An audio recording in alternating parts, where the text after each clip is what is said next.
How are you? Go ahead, IndieWire. Okay, first question. If you could give Barbie your review in one sentence, what would it be?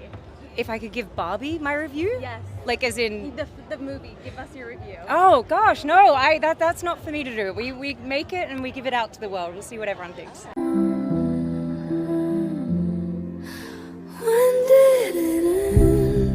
There were these two old ladies that were sitting outside of the theater while my friends and I were waiting to see Barbie movie, and they were dressed in all pink, complimenting anybody else that was dressed in pink, and then would stop you and ask who your favorite Barbie was growing up when you were a little girl. And if they didn't know what Barbie you were talking about, one of them would pull out their phone, Google it, and show it to the other, and the other would go, "Oh, isn't she lovely?" to the first lady, and then they would compliment you again, tell you to have a wonderful day, and then go on to the next person and ask them who their favorite Barbie was. And I just really hope that those two ladies have a good day. You're never gonna guess who came out on top for opening night for Barbie and Oppenheimer. Just in its opening Thursday night, Oppenheimer made $10.5 million. But Barbie said, "Hold my purse," because it made $22.3 million Thursday night alone. Now, I've seen a lot of hype for Barbie and Oppenheimer, but I did not expect Barbie to make twice as much money opening night as Oppenheimer did. Ultimately, I think the reason for the difference is that Barbie just appeals to a wider audience, while Oppenheimer, because of its topic, appeals to a smaller audience. But that's my opinion. What do you...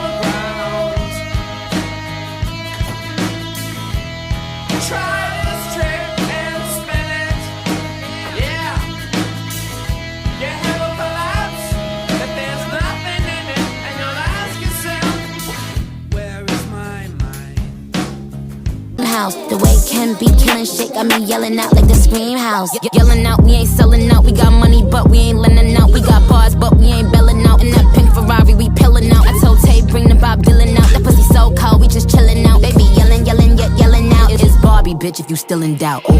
And I'm bad like the Barbie. I'm a doll, but I still wanna party. Pink felt like I'm ready to bend. I'm a 10, so I pull in a Ken. Like Jazzy, Stacy, Nikki. All of the Barbies is pretty. All of the Barbies is bad. It girls, and we ain't playing tag. Bobby ain't nothing to play about. He wanna play in a playhouse. The fuck they gon' say now? Heil Hitler. Heil Hitler. Heil Hitler. With the radio blast and goes cruising just as fast as she can now. The world will remember this day.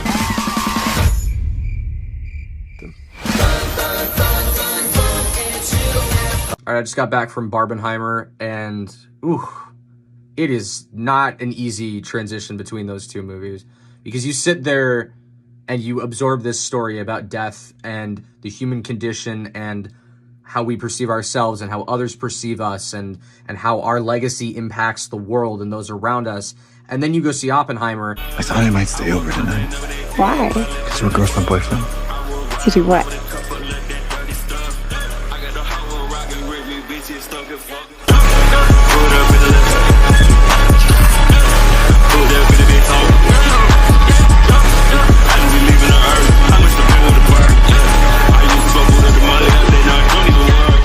And I'm bad like the Barbie. I'm a doll, but I still wanna party. Pink felt like I'm ready to bend. I'm a 10, so I pull in a Ken. Like Jazzy, Stacy, Nikki. All of the Barbies is pretty. All of the Barbies is bad. It girls, and we ain't playing tag. Both are gonna be great. I'm probably gonna have to watch Barbie with my daughter, so I'm gonna say that one. I'm gonna say Barbie because what's Oppenheimer? I'm an Oppenheimer guy. I love history. I love true stories. I was just saying to someone the other day, I can't wait to see Oppenheimer. It comes out right when training camp starts, so the timing's terrible. So I got to find some way to sneak preview it right before camp starts. Otherwise, we go into camp and I won't get to see it. I gotta say Barbie because I feel like I can rock pink. I mean, it's a Barbie world, right? Barbie. Come on. I don't want to think. I just want to go and have a great time. Few people laughed. Few people cried. Most people were silent. Which movie are you going to see, Barbie or Oppenheimer? Well, I'm not totally sure, but I'm really looking for something fun and uplifting. Well, one's about a kid's toy and the other one's about war. Yeah, so... easy decision. Well, one's main character experiences an existential crisis and has to travel to the human world to resolve it, while the other one builds a nuclear bomb. But still, one sounds quite a bit happier. One has to deal with the psychological pressure of meeting unrealistic beauty standards, while the other just changes war forever. Okay, so they both deliver powerful messages, or one has to handle the role of being a feminist icon whilst having extravagant physical proportions, while the other is responsible for killing hundreds of thousands of people. Okay, why is this decision hard all of a sudden? One also has a man trying to figure out how to behave in a contradictory society, while the other deals with the ethics of killing civilians. Well, now they both sound miserable. Isn't there some reason I'd pick one over the other? Well, the effects of a nuclear weapon does make people's skin come off. Well, I don't like the sound of that. Barbie deals with the politics behind gender-neutral bathrooms. Oh, forget it. 'Cause I'm just king. Anywhere else I'd be a 10. Is it my destiny to live and die a life of blonde fragility?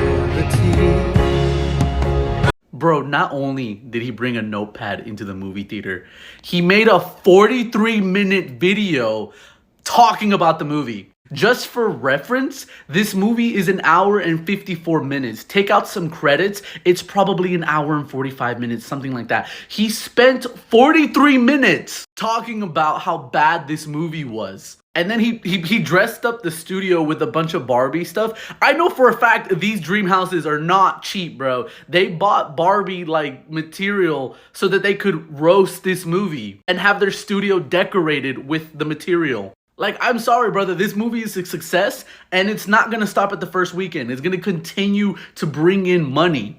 People love this movie and you spent 43 minutes just being a hater. That's wild to me, bro. Like, other reviewers spent 6 minutes, 4 minutes, 9 minutes. Okay, 20 minutes is still kind of excessive. But, dude, 43... I have one thing to say before we get into these reviews. Holy crap, am I glad we didn't do the double feature. Yeah. After both movies, I walked out of it thinking, I don't want to watch another movie for a month. Yeah, I was kind of... Let alone both of those in one day. If you did that, more power to you. I'm Commend glad you, soldier. Yeah, The double feature sounds like my hell. You have to see Oppenheimer first and then cleanse that with Barbie. Honestly, if you want to not have a depressed weekend, you should see Barbie and prioritize that, but see it last. You ready for the movies? Yeah, let's go. Oh, what are you wearing? This is my outfit for Barbie. We're seeing Oppenheimer first. Why would we do that? Because you're supposed to watch Oppenheimer and then Barbie. No, it's called Barbenheimer, meaning you watch Barbie first and then Oppenheimer. They're only saying that because obby sounds like British slang. Do you not want to end the day on a cinematic masterpiece? Yeah, I do. Barbie. Oppenheimer was shot on 70mm IMAX. You want a primetime showing for that. The movie's 3 hours long. If we don't see it first, we're gonna fall asleep. Which is why you watch the Barbie movie first, so you get filled with the Kenergy. But if you watch Barbie first, you're gonna leave the movies depressed. How do you know that? Because we know how Oppenheimer ends. You might know how it ends, but I don't look up spoilers. You mean world history? Imagine walking out of Oppenheimer at night and ordering a Manhattan at a bar. Okay, but would you rather end the day with a thought-provoking movie about one's identity in an ever-evolving world and the consequences a single person can have to the people around them? Or would you rather end the day with Oppenheimer? You just want to watch Barbie last so you can talk about how you're just like Ken. I am just like Ken. He's so... And I'm bad like the Barbie. I'm a doll, but I still wanna party. Pink felt like I'm ready to bend. I'm a 10, so I pull in a Ken. Like Jazzy, Stacy, Nikki. All of the Barbies is pretty. All of the Barbies is bad. It girls, and we ain't playing tag. For giving us the greatest photo in the history of the Green Line Test. No moment in celebrity culture, cinema, TV, arts, you name it, in history has perfectly shown the Green Line Test like this photo. And anybody that knows anything about Barbie understands this. Ken, he's just an accessory to Barbie. It's like one of her dresses. I know he thinks that he's got the Kenergy and whatnot, but no, he does not. He does not exist without Barbie. And that's the Green Line Test to a T. Why? Because if you're leaning and then the person you're leaning on goes away, you go down, okay? You go down. You know what I mean? You can even see the disgust in her face. He's just Ken. She's Barbie. Barbie. So in a world full of Kens, what are you going to be? It's not even just the disgust on her face. Look at, she's leaning away too. Her head's leaning away. She is disgusted by this. Great job by Margot Robbie. And an even greater job by the Barbie directors, movie producers. I don't know. I'm not a big movie guy, but let me just say, I think they may know what they're doing here. They may know about the green light test because of me and The Godfather. Barbie is the movie that everyone is hyped about, but one celebrity is slamming the movie for promoting reverse sexism. And this is the celebrity who's not a fan of Barbie, Piers Morgan. Piers Morgan points out that while the different Barbies in the movie have different talents and jobs, like this Barbie who has a Nobel Prize in Physics, and this Barbie who has won a Pulitzer Prize. But unlike the cast of unique Barbies, all the Kens in the movie are basically the same. This guy is just Ken, and this guy is also just Ken. So there's really nothing that distinguishes one Ken character from another Ken character. And that fits really well with the movie tagline, she's everything and he's just Ken. But this really pissed off Piers Morgan. He called this an assault on not just Ken, but all men. And I would strongly recommend the Barbie marketing team put Piers Morgan's quote onto a movie poster. If I wasn't convinced about watching Barbie, but I saw that someone had called the movie an assault on not just Ken, but all men, I would be buying a ticket so fast. Pass. Pass. Pass. Smash. Oh, fucking Christ. It's making me question things about myself. Smash. Double smash. Pass, oddly enough. Cute. Pass. Not as cute.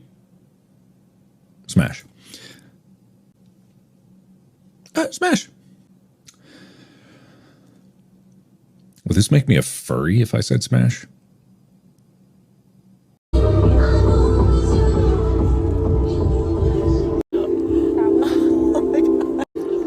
literally can't believe that. And I'm bad like the Barbie. I'm a doll, but I still wanna party. Pink felt like I'm ready to bend. I'm a 10, so I pull in a Ken. Like Jazzy, Stacy, Nikki. All of the Barbies. This movie is not just a piece of shit. This movie is a flaming piece of dog shit piled atop an entire dumpster on fire, piled atop a landfill filled with dog shit. Who thought it's a great idea? Let's bring on the people who wrote Lady Bird and Marriage Story to make a movie about a plastic doll that is generally played with by 5 to 9-year-old young girls. I was trying to separate this into problems with plot and problems with character and problems with the politics of the film, but they're all intertwined because the thing is just a mess. Plot-wise, it makes no sense. Character-wise, it makes no sense. This movie is 2 hours. It feels like it is longer than the Wagnerian ring cycle. It does not end. Every scene is at least 2 minutes too long. Every beat is 2 minutes too long. Putting the politics aside, it is a bad movie. So why is it getting 91% on Rotten Tomatoes? Because the way that it works for the reviewers is if you have the right politics, and those politics are sufficiently slyly inserted, then it will get a 91% on Rotten Tomatoes, even if the thing is just dreck. Let's jump into it. I have like pages and pages of notes on this horrific piece of shit. I mean, my goodness. The budget for the Barbie movie was $145 million, and the marketing budget was a whopping $100 million. And the film put that money to use in lots of different ways, including tons of brand partnerships like a Barbie Burger King meal, Barbie Crocs, Barbie Krispy Kreme donuts, Barbie Uno cards, and even an actual Barbie dream house on the beach in Malibu, which people can book to stay in on Airbnb. The film was also scheduled to make stops in 8 different cities across the world for its premiere tour, with stars Ryan Gosling and Margot Robbie wearing Ken and Barbie inspired outfits at each stop. And critics expect Barbie will do well in the box office. Fake. That's such nonsense. I would never say that. This, madame, is Versailles. It's time we talk about Michael Cera playing the gay icon Alan in the upcoming Barbie movie. Alan? Who's Alan? This is Alan right here. This doll came out in the 1960s and it also came out in the 1960s. So Alan, everything we know about him is written right on this box. He's Ken's buddy, and all of Ken's clothes fit him. Those are the only 2 things about Alan. But let's just take a look at this box a little bit closer. The 5-inch inseam, gay. This rainbow shirt, gay. The way that Ken is standing behind him like this. Do I need to explain that? People like to point out the fact that the word buddy is trademarked, which kind of makes us think that there's something else going on. They're not just your regular pals. They're buddies, TM. They're gay. All of our gay hopes and dreams came crashing down when they decided that Alan would marry Midge over here, and Midge would be the first pregnant Barbie doll, but she's not Barbie, she's Midge. Her doll came with a removable tummy with a baby inside. And it was discontinued for promoting teen pregnancy. Also, just gotta point out again, that's a gay man. Midge will also be in the movie, folks. And if you think I'm being nitpicky, Michael Cera himself said it best. Alan is, to be technical about it, he's not Ken's best friend, he's Ken's buddy. And all of Ken's clothes fit. Take my hands. Close your eyes. Now feel. This my official outfit for the Barbie movie on July 21st. You probably thought it was gonna be like a pink dress or something funny for the Barbie movie. No, quit being corny, just wear normal clothes to the movie theater. Come on.